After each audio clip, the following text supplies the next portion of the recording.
این چیزی که پشت سر من میبینید لیست فینال های جام جهانیه که قراره رده بندیشون کنیم. اما توی چه رده هایی؟ ابسولوت سینما. فرانسه برگشت. کمتر از اینم توقع نمیرم.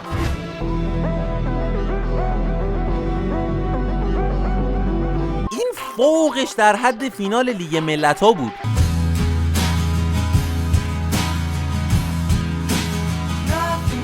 فینالیستاتون اینا بودن؟ دربی تهران به مراتب جذاب‌تر بود. اگه بیرون اینجا بودیم وجودشو داشتی با من اینجوری حرف بزنی؟ نه بریم که ویدیو رو داشته باشیم. فینال 1986 آرژانتین آلمان غربی. شاید براتون سوال بشه که چرا آلمان غربی؟ نه واقعا برای هیچکی سوال نشد. آره داشتم میگفتم شاید براتون سوال پیش بیاد که چرا آلمان غربی. ببینید دوستان، در 2 کلمه بخوام بگم، نقاش اتریشی. دیگه بیشتر نمیگم که یوتیوب حداقل شوتمون نکنه بیرون، شما خودتون برین تحقیق کنید. آره خلاصه این فینال بین آرژانتین و آلمان غربی برگزار شد. آرژانتین در مرحله گروهی موفق شد 3-1 کشور BTS یعنی کره جنوبی رو شکست بده. مردی که بیابرو این همه تاریخ داره کره جنوبی، جمون داره، بعد تو میگی BTS؟ ببین حق با تو این یه مورد، ولی من دارم سعی میکنم از گروه‌ها و اقشار مختلف بیان ویدیوهای ما رو ببینن. پس لطفاً استراتژی منو خراب نکن، حداقل کیپاپ فنا رو هم بکشونیم تو ویدیو پایینه. یعنی ذره سیاست نداره این آدم. من رو بازی میکنم. خلاصه داشتم میگفتم در ادامه با ایتالیا 1-1 مساوی کرد آرژانتین و بلغارستان هم 2-0 برد. توی مرحله 1/8 هم جلوی اوروگوئه 1-0 بردن. دوستان اوروگوئه رو نبینید الان افتاده دست امثال نونیز و آراوخو. اینا سابقه 2 بار قهرمانی توی جام جهانی رو دارن. حالا کاری هم نداریم که قهرمانیاشون برمیگرده به عصر دایناسورا و کلا هم 10 تا کشور توی جام جهانی بودن، ولی خب قهرمان شدن دیگه. اگه بخوایم به این چیزا گیر بدیم باید 5 تا CL رئال و 2 تا قهرمانی استقلال و همه رو جمع کنیم، بود نمیشه دیگه. توی مرحله 1/4 هم آرژانتین 2-1 انگلیس رو میبره و از اونجایی که یکی از گل‌های این بازی به دست خدا معروفه، مارادونا هم یه لحظه فکر کرد واقعا خداست و کلا با هندبال اشتباه گرفت بازی رو. توی نیمه نهایی هم آرژانتین بلژیک رو 2-0 برد و رفت فینال. آلمان غربی هم از اون طرف توی گروهش با اوروگوئه 1-1 کرد، اسکاتلند رو 2-1 برد، دانمارک رو هم 2-0 برد. ولی در عوض توی مراحل حذفی قشنگ کونشون قطعه شد. توی 1/8 با مراکش که اون موقع یتیم بود الانشو نبینید 1-0 به زور بردن. توی 1/4 هم جلوی مکزیک رفتن پنالتی و خب اونجا هم بردن. توی نیمه نهایی هم فرانسه رو 2-0 با سلام صلوات بردن و رسیدن به فینال. و فینال به معنای واقعی کلمه ابسولوت سینما. توی نیمه اول که آرژانتین 1-0 جلو افتاد، توی نیمه دوم آرژانتین گل دوم رو زد. منتها بازی تازه اینجا شروع شد. آلمانیا که انگار نقاش اتریشی زنده شده بود و اومده بود بین 2 نیمه توجیهشون کرده بود، توی 7 دقیقه 2 تا گل زدن و در دقیقه 81 بازی رو مساوی کردن. اما خب مارادونا در این جام کمر واقعا سفتی داشت. قشنگ مشخص بود قبل هر بازی توی رختکن یه لاینو میره و خب طبق معمول بعد از مصرف یه پاس بسیار خوب ارسال کرد و 3 دقیقه بعد از اینکه آلمان برگشته بود به بازی گل پیروزی رو زد آرژانتین. بعد شما گلو ببین، واقعا عجیبه. یعنی شما بعد از اینکه نتیجه 2-0 رو 2-2 کردی، اونم توی فینال جام جهانی، احتمالاً روی کردت باید این باشه که یکم محتاط‌تر باشی. یعنی شما گل سوم آرژانتین رو ببینی، مهاجم آرژانتین از وسط زمین تک به تک میشه. برادران آلمانی این فیلیک بازی‌ها چیه؟ در نهایت این فینال رو آرژانتین میبره و قهرمان میشه. این فینال قطعاً میره در رده ابسولوت سینما. واقعا چیزی از سینما کم نداشت. فینال 1990 آرژانتین آلمان. برای اولین بار در تاریخ جام‌های جهانی 2 دوره متوالی فینال تکرار میشه. یعنی آلمان با شعار تا سه نشه بازی نشه و اینکه اگه فکر کردید بنده کنار میکشم سخت در اشتباهید، برای 3مین بار پشت سر هم رسید به فینال. توی راه صعودش هم آلمان یه سری کشورایی رو برد که خب الان نیستن. یوگسلاوی رو برد، چکسلواکی رو برد، یعنی هر کی رو برد تجزیه شد لامصب. حالا شاید براتون سوال باشه که یوگسلاوی و چکسلواکی دقیقاً کجان؟ واقعاً برای هیچکی مهم نیست. آقا مهمه دیگه. من اینجا اومدم که هم علاوه بر فوتبال تاریخ درس بدم، هم جغرافی. به دست سوخته مگه اینجا کلاس اجتماعیه؟ آقا مردم دوست دارم بدونم. بچه‌ها کامنت کنید اگه اطلاعات عمومی میخواید بهتون بیفزایم. باور کن هیچکی نمیخواد. ساکت. هیس. ببینید دوستان، یوگسلاوی که یک کشوری بود که شامل بوسنی، کرواسی، مونتنگرو، اسلوونی، صربستان و مقدونیه میشد که خب تجزیه شد به دلایلی. از اون طرف هم چکسلواکی خیلی واضحه چه کشوری بود، چک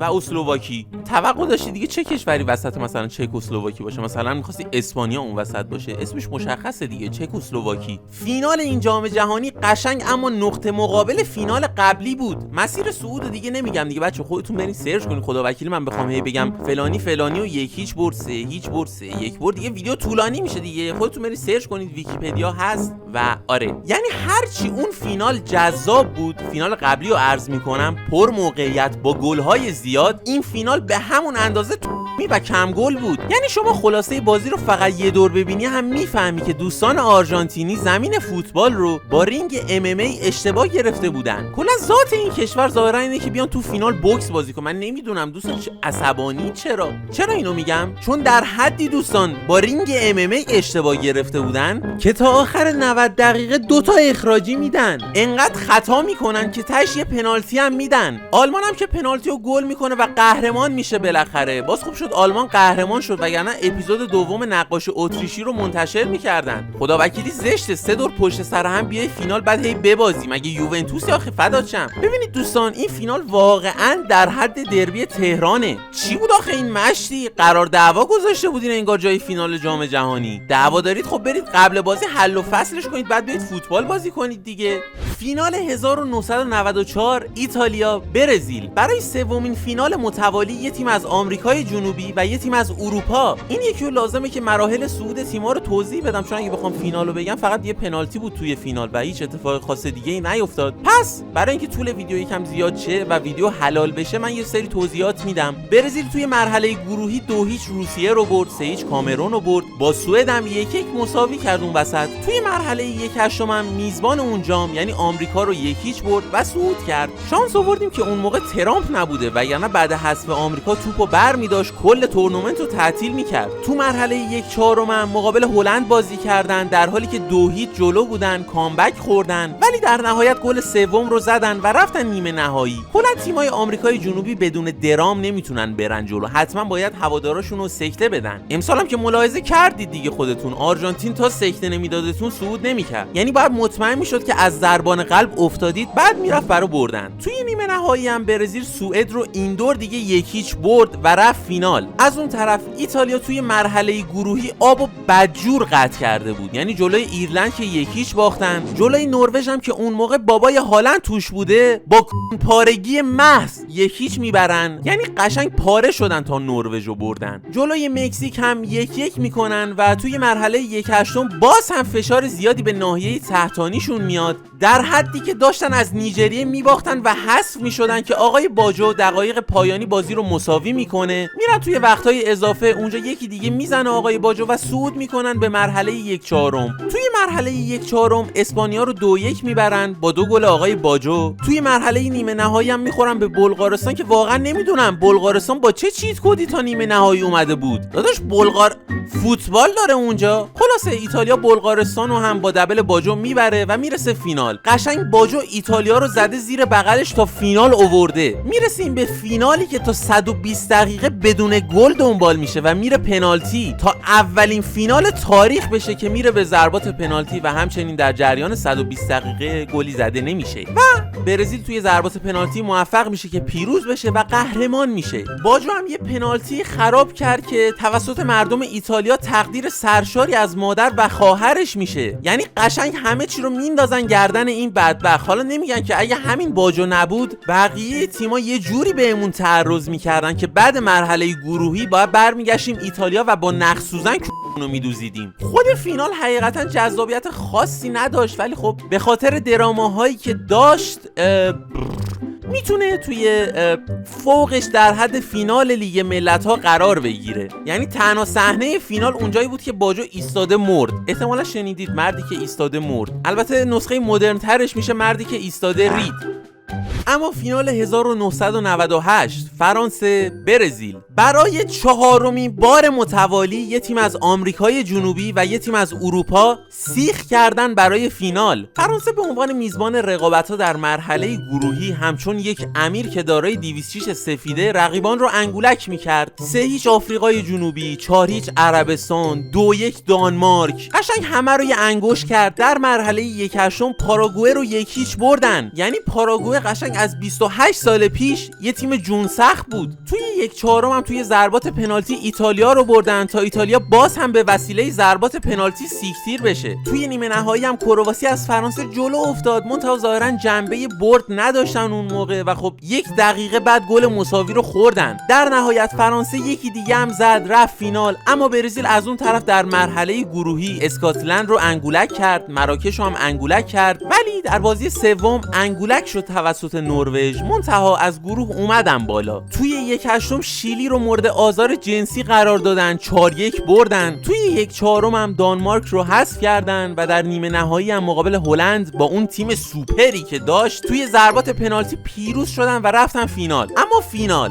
ببینید دوستان، نتیجه یکم گولزنک، ببینید فینال خوبی بود. دوتا تیم حمله کردن، موقعیت داشتن، شوت زدن، منتها فرانسه صرفا سوراخ رو به خوبی پیدا کرد و هدف گرفت. یعنی آقای زیدان 2 گل از روی کورنر با ضربه سر زد. قشنگ 2 فینال قبلی نسبت به این فینال جام رمضان بودن. این فینال هم میتونه توی کمتر از اینم توقع نمیرفت باشه، یعنی واقعا کمتر از اینم توقع نمیرفت. به هر روی دوستان این کیتی که میبینید تن منه و دهن همتون رو سرویس کردم با پوشیدن این کیت، مال همین ساله. فینال 2002 آلمان برزیل، باز هم فینال، باز هم بین آمریکای جنوبی و اروپا. دوستان ناموسن دسته رو بدید بقیه قاره ها هم یکم بازی کنن. برزیل توی مرحله گروهی 2-1 ترکیه رو برد، چین رو 4-0 برد، کاستاریکا رو 5-2 برد. قشنگ نسازی کردن با تیمای گروه. توی 1/8 2-0 بلژیک رو برد، 1/4 انگلیس رو 2-1 برد با اون کاشته معروف رونالدینیو. توی نیمه نهایی هم ترکیه رو 1-0 بردن و رفتن فینال. واقعا ترکیه توی نیمه نهایی چیکار میکنه؟ آقای ترکیه شما کی رسیدی نیمه نهایی جام جهانی؟ یا شاسین واقعا باریکلا. توی یه زمانی نیمه نهایی جام جهانی بودی و وضعیت اینه، آدم در عجب میمونه. از اون طرف آلمان در مرحله گروهی واقعا نمیشه نتایجشو خوند، مخصوصا جلوی عربستان لاشی 8-0. حالا اوکی جمهوری ایرلند رو یکم رحم کردی، 1-1 شد. کامرون هم 2 زدی، ولی عربستان چیکارت کرده بود مگه؟ 8 با صد رحمت به بارسا حداقل 8-2 شده بود. آقای عربستان 1 گل میزدی. توی مرحله حذفی آلمان قشنگ نشون داد هر چی سهمیه گل داشت و سر عربستان خالی کرده بود. چرا اینو میگم؟ چون پاراگوئه، آمریکا و در نهایت کشور کیدراما یعنی کره جنوبی رو هر سه تا رو با نتیجه 1-0 پیروز شدن و رفتن فینال. کیدراما آخه بیابرو. بابا به استراتژیای من اعتماد کن، من میدونم دارم چی کار میکنم. ببینید فینال واقعا چیز خاصی نبود، یعنی کلا جام جهانی 2002 حقیقتا گوه خاصی نبود. کلهم اجمعینشو بگیری واقعا هیچ گوهی نبود. البته این بازی در نهایت هم 2-0 شد. گل اول روی اشتباه آقای کان توسط رونالدو به ثمر رسید، یعنی آقای کان خودش تیمو اوورد بالا، خودش هم تیم رو به سمت دره هدایت کرد. گل دومم بازم آقای رونالدو زد، اما این بار روی یه حرکت زیبا تا برزیل رکورد شکنی کنه و برای 5مین بار قهرمان بشه و از اون به بعد دیگه برزیل هیچ گوهی دستش نیومد توی جام جهانی. اغراق نمی‌کنم دوستان، یعنی واقعا شما برید تاریخ برزیل رو ببینید توی جام‌های جهانی، از 2002 به بعد فقط موز، یعنی فراتر از موز نگرفته این تیم. یعنی قشنگ 1 سال بعد من به دنیا اومدم و فن برزیل شدم و از اون موقع به بعد نحسی من جوری این تیمو گرفت که دیگه واقعا کمر راست نکرد. یعنی من مطمئنم لحظه‌ای که من بمیرم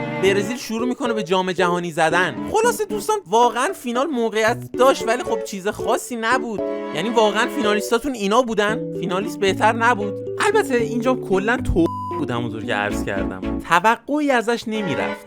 فینال 2006 فرانسه ایتالیا، بالاخره یه فینال که آمریکای جنوبی و اروپا نباشن. ببینید دوستان صرفا راجع به صعود کردن این تیم‌ها بخوام یه نکته‌ای بگم، این نکته رو میتونم بگم که فرانسه توی مرحله گروهی قشنگ سرپا ریده بود، یعنی قشنگ پا چپو باز کرد، پا راستو باز کرد، نشست رید. اما از اون طرف توی مرحله حذفی یه بلایی سر تیم‌های مختلف آوردن که قشنگ انگار داشتن با بچه محلاشون تو کوچه بازی می‌کردن. منتخب جهانو جلوشون نمیذاشتی اشکش در میومد. بریم سراغ خود فینال. فینال با یک پنالتی کاملا تخمی تخیلی برای فرانسه آغاز شد. آقای زیدان هم توی فینال قشنگ کم نذاشت. فکر کن توی فینال جام جهانی باشی، دروازه‌بان جلوت بوفون باشه، بعد پنالتی تو چیپ بزنی. قشنگ نشون داد هایی به بزرگی گاز پیکنیکی داره. ولی بعدش آقای ماتاراتزی روی کورنری که پیرلو ارسال میکنه گل مساوی رو میزنه. بعد نکته جالب راجع به آقای ماتاراتزی اینه که ایشون اصلا قرار نبود بازی کنه، چون نستا مصدوم میشه ایشونو بازی میدن و این آدم رگ غیرت زیدان رو انگول میده. نمیدونم فوش به خواهر زیدان داد چیکار کرد. زیدان کلش کی میشه میزنه زیر جام و هرچی، با کله میره تو هیکل آقای ماتاراتزی. آقای زیدان داداش هدبات زدی؟ لاش حداقل می‌خواستی بزنی یه جور می‌زدی طرف بلند نشه، اون تیمم یه ضرری ببینه. آقای زیدان هم سر همین هدباتی که زد اخراج میشه و خب تا 120 دقیقه بازی 1-1 میمونه. البته در طول این 120 دقیقه دو تیم بارها به دروازه‌های همدیگه اتک میزنن، ولی خب این اتکایی که دوستان به همدیگه میزدن از اتکایی که ما یه زمانی توی کلش آف کلنز میزدیم واقعا بی تاثیرتر بود. دیگه بعدش هم که بازی میره پنالتی، اونجا ایتالیا میبره قهرمان میشه. کلا ایتالیا توی تاریخش توی پنالتی‌ها بیشتر اوقات از باسن آورده. یعنی جلوی دو تا تیم شما نباید برید پنالتی. کرواسی و ایتالیا توی همون 120 دقیقه حذف شو، ولی تن به این خفت و خاری نده که با اینا بری پنالتی. در کل این فینال واقعا خارمادر ابسولوت سینماست. یعنی از کله زیدان بگیر، از چیپ زیدان بگیر، از این صحنه زیدان بگیر که از بغل جام رد میشه. لاشی همش داری از زیدان میگی که آقا جام کلا جام زیدان بوده، به من چه؟ نبین ایتالیا قهرمان شده، شخصیت اصلی این جام زیدان بوده. این فینال قطعا میره توی ابسولوت سینما. قشنگ کاراکتر اصلیش هم زیدانه. یعنی قشنگ پلات تویست داره بیناموس. یعنی شما فرض کن قهرمان قصه اومده که دنیا رو نجات بده، ولی آخر کار تسلیم دارک ساید میشه. خیلی آشناست نه؟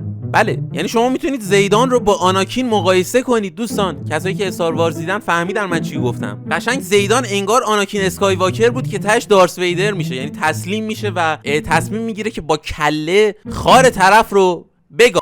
فینال 2010 اسپانیا هلند. اسپانیا در مرحله گروهی همون اول یک دو فنی از سوئیس خورد و 1-0 باخت. از اونجا به بعد با پروینیسم دفاعی آشنا شدن. یعنی تو 6 تا بازی دیگه اصلا نذاشتن هیچ تیم دیگه‌ای به دروازه‌شون دست بزنه. یعنی از 6 تا بازی توی 5 تا کلین شیت کردن. بعد بازی با سوئیس 2-0 هندوراس رو بردن. توی بازی بعدی هم 2-1 شیلی رو بردن. از اینجا به بعد کلا گل نخوردن. یعنی شما نگاه کن توی مرحله 1/8 پرتغال رو 1-0 بردن، توی 1/4 پاراگوئه رو 1-0 بردن، توی نیمه نهایی هم آلمان رو 1-0 بردن. قشنگ با خودشون گفتن ما که داریم از تاکتیکای لیگ ایران استفاده میکنیم، بذار برای تعداد گل هم با همون فرمول بریم جلو دیگه. یعنی عین لیگ مملکت ما که 8 تا بازی توی یه هفته انجام میشه، کلا 3 تا گل رد و بدل میشه، اینا هم با همین فرمول رفتن جلو دیگه. بعد این آلمانی که ازش گل نخوردن 4 تا به انگلیس زده بود، 4 تا به آرژانتین زده بود. یعنی به معنای واقعی کلمه با سبک و سیاق علی پروین آشنا بودن اسپانیایی‌ها. از اون طرف هلند ولی زیاد به پروینیسم دفاعی آشنا نبود و غیر از 2 تا بازی توی همه بازی‌ها گل خورد بی‌ناموس. این فینال هم کمی با خشونت همراه بود. یعنی شما میزان خشونت رو می‌خوای بفهمی، فقط اینو در نظر بگیر که آقای داور به این صحنه کارت زرد داده. واقعا نمی‌فهمم این صحنه توی تکواندو هم خطا حساب میشه.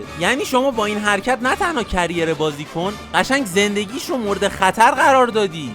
بعد توی فوتبال امروز با وجود VAR و قوانین سختگیرانه میخواستی این حرکت رو بزنی، قشنگ نه تنها از فوتبال، از زندگی محرومت میکردن. تازه هلند غیر از خطا اخراجی هم داشت تو فینال. قشنگ دستکش بوکس و محافظ دندون کم داشتن بازیکنای هلند. جدای از این داستانا دو تیم موقعیت‌های خوبی هم داشتن توی بازی، مخصوصا این موقعیتی که آقای کاسیا سیو کرد. یعنی قشنگ داشتیم میرفتیم که باز هم ضربات پنالتی قهرمانو مشخص کنه که کچل سفید و محبوب بارسایا عمل شد و گل زد و اسپانیا قهرمان شد و هلندی که برای 3مین بار آلت تناسلی بهش حواله شد تو فینال. قشنگ تاتنهام فوتبال ملی ان. یعنی از اینا لوزرتر نداریم تو سطح ملی. این فینال هم حالا در حد خب لیگ ملت‌ها دیگه بود.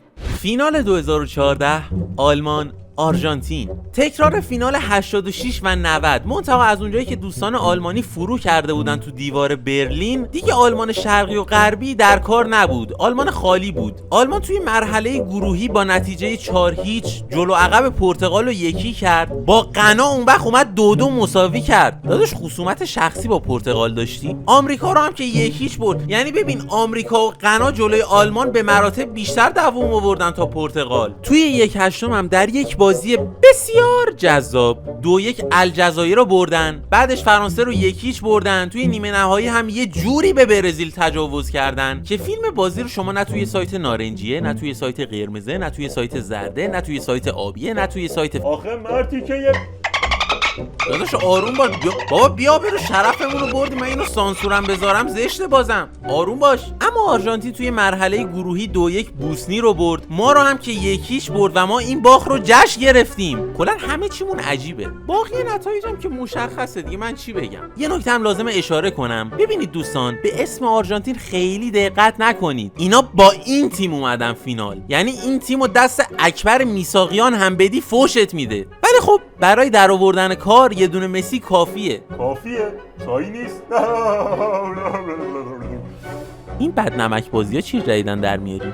از هیکلت از صدات خجالت بکش حداقل. از طرفی در فینال اتفاقات خاصی نیفتاد غیر از اینکه مهاجمای آرژانتین برای هرس دادن مسی موقعیت ها رو یکی پس از دیگری به گه میزدن. یکیش توسط آقای هیگواین به این شکل، اون یکی هم توسط موقشنگ اونجام یعنی آقای پالاسیوس به این شکل. یعنی سجاد شهباززاده توی بدترین روزاش این توپا رو گل میکرد. آلمان هم که دیگه از این شل مغزبازی دوستان آرژانتینی استفاده کرد و با یک گل قهرمان شد. خلاصه که شما الان نبین که بازیکن‌های آرژانتین برای مسی نارنجک شیاف میکنن یا میپرن روی مین. بیناموسا قبلا یه جوری جلوی موفقیت‌های مسی رو میگرفتن انگار مسی با خار و مادرشون کارای ناشایست کرده. حالا درسته که آلمان توی طول جام هر کی جلو دستش اومد و کرد، ولی خب واقعا فینالیستاتون اینا بودن؟ یعنی تیمای بهتری نبودن که بیان یه فینال بهتر ارائه بدن؟ فینال 2018 فرانسه کرواسی. این دفعه هم تیمای اروپایی کرده بودن توی فینال. یعنی تا الان ما 4 بار یک فینال تمام اروپایی داشتیم. بخوام راجع به مسیر فینال اومدنشون بگم، فرانسه توی مرحله گروهی 2-1 استرالیا رو برد، 1-0 پرو رو برد، با دانمارک هم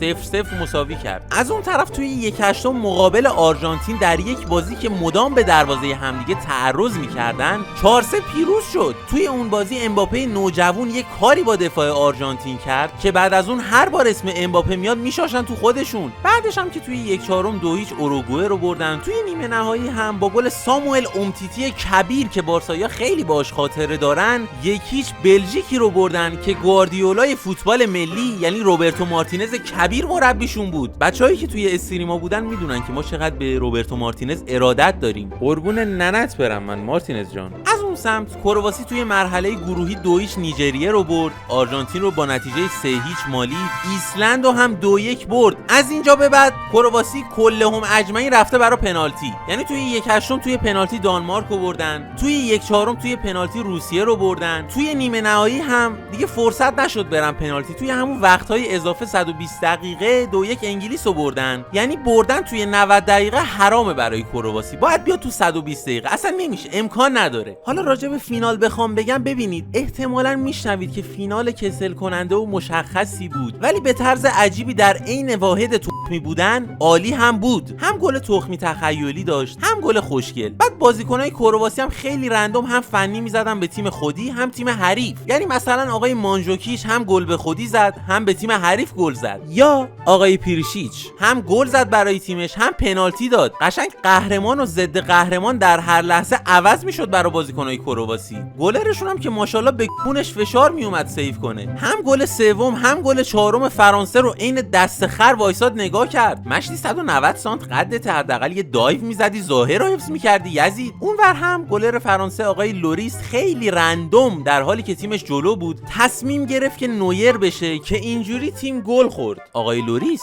دروازه ناموسه، شانس آوردی کرواسی کامبک نزد وگرنه میدادن امتیتی بکنه توت.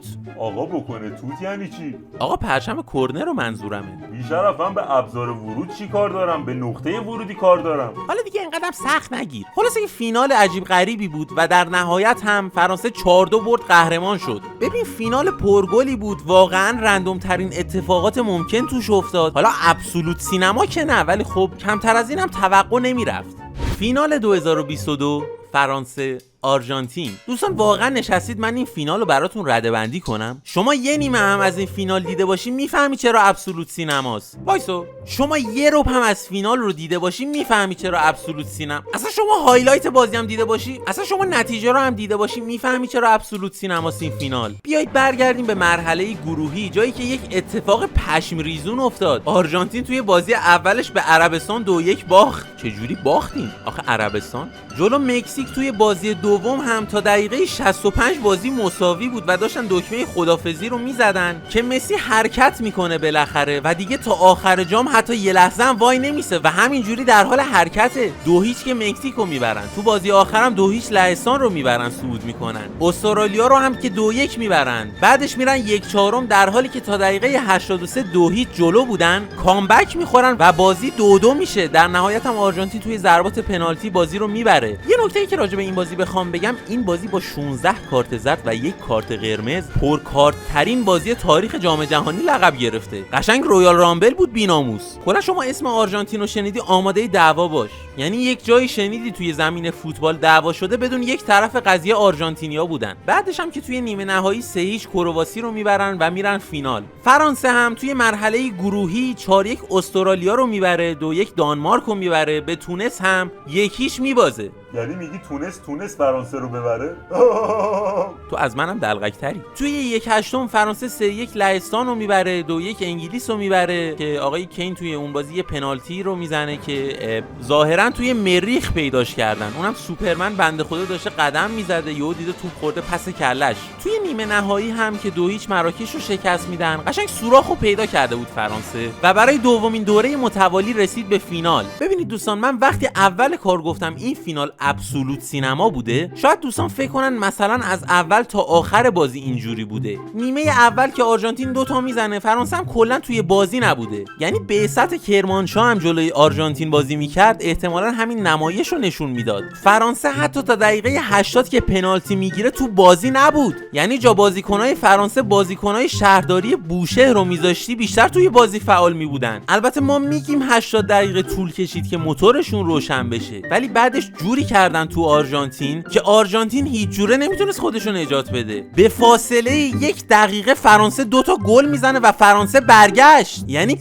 بازیکنای آرژانتین همچون رئال 2022 بدجوری سفید بود که تا آخر اون نیمه گل سومو دیگه نخوردن، چون کمر فرانسه مخصوصا امباپه خیلی سفت بود. بازی میره وقت اضافه و آرژانتین دقیقه 108 گل میزنه. شما شاید الان با خودت بگی دیگه اینجا تمومه، دیگه ناموسن اینجا خسته بشید. ما خسته شدیم نشستیم، ولی خب آقای مونتیل یه پنالتی تقدیم فرانسه میکنه و فرانسه دوباره بازی رو مساوی میکنه. 3-3. احتمالاً با خودتون میگید سر جدتون تموم کنید این بازی کثیفو. اتفاقا آقای کولوموانی هم به حرف شما گوش میده و میخواد تموم کنه این بازی کثیفو که آقای مارتینز تصمیم میگیره مهمترین سیو تاریخ فینال جام جهانی رو انجام بده. حالا شاید با خودتون بگید که دیگه سر پنالتی بکش بیرون از ما. آقایون شوامنی و کومن به حرف شما گوش میدن و پنالتیاشون رو به فاک میدن. دقیقاً 2 تا نه تو رو خدا دیگه خواهشن اون رو نگو. باشه، ولی خب دیگه بچه‌ها فهمیدن من چی می‌خواستم بگم. 2 تا آدم نادان. حالا نادان بودنشو دیگه خودتون دارید ملاحظه می‌کنید. یعنی بدید کیلیان دیکتاتور از باطن بکنه اینا رو. بدبخت هتریک کرد تا تیم با بدبختی توی بازی بمونه. آخر سر این 2 تا دلغک آرزوهای یک ملت رو به دادن. دوستان پنالتی‌ها رو به امثال اینا ندید. تهش وضعیتتون این میشه. در نهایت هم آرژانتین قهرمان میشه و خب دیگه سوال نداره که من این فینالو کجا میذارم. قاعدتاً همه میدونیم میره اینجا. تو الان چرا منتظر بودی من این فینال رو رده‌بندی کنم؟ مرد حسابی نیم ساعت پا ویدیو نشستی که به این فینال برسی؟ بابا این فینال تابلو بود، کجا میره؟ فینال 2026 اسپانیا آرژانتین. خدا وکیلی من بیام مسیر صعودشون رو بگم، همین یه ماه پیش بود لاشی. یعنی یادت رفته؟ آقا امکان نداره یادت رفته باشه. بیا بریم راجع به خود فینال حرف بزنیم. در مورد فینال بخوام بگم، ببینید دوستان، من خودم بازی رو استریم کردم و دیدم. یک بار دیگه هم بعدش رفتم کامل بازی رو دیدم. 700 تا هایلایت هم دیدم از فینال. هرچی تلاش کردم یه چیزی از آرژانتین در بیارم نشد. یعنی محض رضای خدا نرفتن تو محوطه با گلر اسپانیا احوال پرسی کنن. یعنی تو کل 120 دقیقه بازی 22 صدم ایکس جی تولید کردن. بابا شوت در چارچوب هم نداشتن. یعنی هر چقدر راجع به فرانسه گفتیم که تا دقیقه 80 فینال 2022 توی بازی نبود، آرژانتین توی کل 120 دقیقه توی بازی نبود. ببین میگم نبود یعنی واقعا نبود، یعنی شوخی نمی‌کنم. یعنی آقای اسکالونی اگه به شکل نمادین بازیکناشو وارد زمین هم نمی‌کرد، باز همین آمارا ثبت می‌شد. اسپانیا هم سر شوخی رو باز کرده بود. دید اینا نمیتونن توپ بگیرن، هی حمله می‌کرد لاشی. یعنی اسپانیا فقط 4 برابر آرژانتین تو باکس حریف لمس توپ داشته، 10 برابر آرژانتین شوت زده، 12 برابر آرژانتین ضرباتش تو چارچوب بوده. آرژانتین کلا 2 تا شوت زده، یکیش بلاک شده، یکیش هم که اولاد آقای سیمونه میخواسته توپ رو بده تماشاچی طبقه دوم. در نهایت هم که آقای فرانکوسه در دقیقه 106 گل پیروزی اسپانیا رو میزنه تا این بازی فوق کوچر با قهرمانی اسپانیا به پایان برسه. واقعا حیف وقتی که گذاشتم برای این بازی. یعنی این 120 دقیقه رو یکی از شاهکارهای منوچهر هادی رو میدیدم کمتر حسرت میخوردم. به خدا تو استریم هم گفتم ما میرفتیم یکی از بازی شطرنج رو میدیدیم به مراتب هیجان بیشتری داشت. خدا وکیلی بیا برو دربی تهران از تو جذاب‌تر بود لاشی. به خدا پرسپولیس استقلال رو بندازی به جون هم بازی جذاب‌تره، حداقل انقدر دیگه یک طرفه نیست. حاجی هنوز داری ویدیو رو میبینی؟ یه کامنت برام بذار ببینم تا اینجای ویدیو واقعا اومدی یا نه. خلاصه که این بود از تیر لیست فینال های جام جهانی. تیر لیست بعدی هم تو مشخص میکنی، پس توی کامنت ها بنویس تا بریم سراغش. ویدیو رو هم لایک کن، برای دوستاتم بفرست و همین. تا درودی دیگر، بدرود.